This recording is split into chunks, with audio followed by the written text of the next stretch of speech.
urabona ko imvura ari nyinshi yego mugabo nta kundi rero twe muri Sagura Farm imvura n'umugisha tuba tubona ko ibyo ko twakora biko batera imbere imvura iguye yizuba naho ryatse nta kundi twese batuna umugisha ko siva ku Mana mugabo twagiye imvura iguye ikagwa cyane nk'iyi nkeya ariko inywesha imirima ego ibiterwa bigakura neza abanyabujumbura bobo canke bari mu Gisagara iyo babonye imvura iguye bobo vraiment ni ingwane kuri bo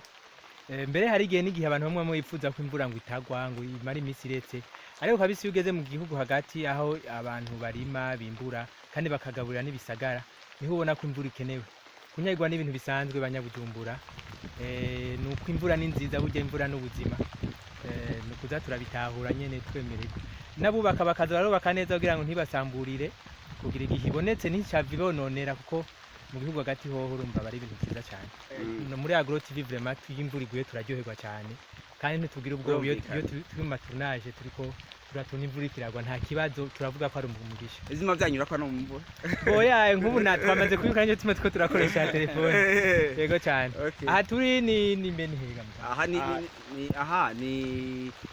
muri Sagura Farm niko novuga mu ndimo zayo mugabo ni site ya Ruhagarika Kanga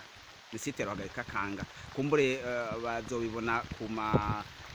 kuri YouTube cyangwa ku bindi bintu byanditswe ariko iyi ni site ya Sagura Farm Kanga ubona ko hamaze kuza igifungura igifungu cyabaze kuza imvura ni nyinshi